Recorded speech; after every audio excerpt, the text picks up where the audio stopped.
Hey guys, welcome to the course of Docker Deep Dive. इस course में हम बहुत ही डिटेल में पढ़ेंगे कि किस तरह किसी भी एप्लीकेशन को कंटेनराइज किया जाता है। इस कोर्स में जिस बुक को हम फॉलो करने जा रहे हैं वो डॉकर डीप डाइव के नाम से है, जो कि नाइजल पोल्टन ने लिखी है। बहुत इजीली इंटरनेट पे अवेलेबल है, जो कि हमें बहुत ही मदद देगी इस कोर्स को आगे तक ले जाने के लिए। कंटेनराइज एप्लीकेशन से पहले डिस्कस करते हैं कि पहले क्या हुआ करता था। पहले ज़माने में एक कॉन्सेप्ट हुआ करता था कि एक एप्लीकेशन एक सर्वर पे डिप्लॉय होगी। उस एक सर्वर पे दूसरी को एप्लीकेशन डिप्लॉय नहीं की जाती थी। उसके दो रीज़न हुआ करते थे, क्योंकि इतनी टेक्निकल स्किल्स नहीं थी या इतने टूल्स अवेलेबल नहीं थे जिससे पता चल सके कि जो एप्लीकेशन हमने डिप्लॉय की है वो चलते वक्त कितने रिसोर्स कंज्यूम करेगी, या हमारे सिस्टम की जो कॉन्फ़िगरेशन होती थी वो इतनी हाई फाई नहीं हुआ करती थी उस ज़माने में कि हमें पता नहीं चलता था कि हमारी एप्लीकेशन किस तरह कितने रिसोर्सेज यूज़ करेगी।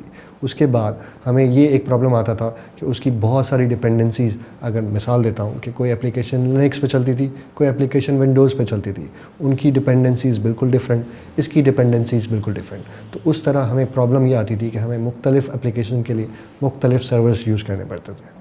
अगर हम पुराने ज़माने की इस एप्लीकेशन डिप्लॉयमेंट की स्ट्रेटजी की बात करें तो उसमें बहुत सारे डिसएडवांटेजेस थे। डिसएडवांटेजेस यानी बहुत कॉस्टली था, क्योंकि एक एप्लीकेशन एक सर्वर पे चल रही है तो ज़ाहिर है हमें सर्वर्स ज़्यादा लेने हैं। उसके बाद उसकी मेंटेनेंस का ख्याल रखना है हमें, उसके बैकअप्स का ख्याल रखना है, और उसको ऑपरेट करने के लिए हमें टीम का ख्याल रखना है, जिसकी वजह से हमारी कॉस्ट और रिसोर्स वेस्टेज बहुत ही ज़्यादा बढ़ जाती थी। जब हम पुराने आर्किटेक्चर से बाहर निकले, थोड़ा आगे बढ़े, तो 1998 में हमारे पास एक कंपनी आई VMware की, जिसने हमें एक टूल मुहैया किया जिसे हम VMware ही कहते हैं। वो VMware हमें एक ही सर्वर पे मुख्तलिफ एप्लीकेशन को वर्चुअलाइज करके अलग अलग तरीके से चलाने में हेल्प करता था। इस VMware के कुछ फ़ायदे भी हैं जो हम डिस्कस करते हैं। उसका फ़ायदा ये है कि पुराने ज़माने में जिस तरह एक एप्लीकेशन के लिए एक सर्वर यूज़ होता था, इस VMware के आने के बाद हम एक ही सर्वर पे बहुत सारे इंस्टेंसेस बना के अलग अलग एप्लीकेशन को बहुत बआसानी चला सकते हैं, डिप्लॉय कर सकते हैं, यूज़र्स तक पहुंचा सकते हैं, क्योंकि हमारे पास अब वो फैसिलिटी आ गई थी कि हम उस हर इंस्टेंस पे, हर वर्चुअल इंस्टेंस पे हम अपना अलग ऑपरेटिंग सिस्टम इंस्टॉल कर सकते हैं, जिसका दूसरे वर्चुअल इंस्टेंस से कोई ताल्लुक़ नहीं। वहाँ अगर अलग ऑपरेटिंग सिस्टम चल रहा है तो यहाँ हम दूसरा ऑपरेटिंग सिस्टम चला सकते हैं। एक पे अगर विंडोज़ ऑपरेटिंग सिस्टम चल रहा है तो दूसरे पे हम लिनक्स भी इंस्टॉल कर सकते हैं, और इस तरह हमारी एप्लीकेशन को डिप्लॉय कर सकते हैं, जो कि पुराने ज़माने की टेक्निक से बहुत ही बेहतर और बहुत ही कॉस्ट सेविंग था।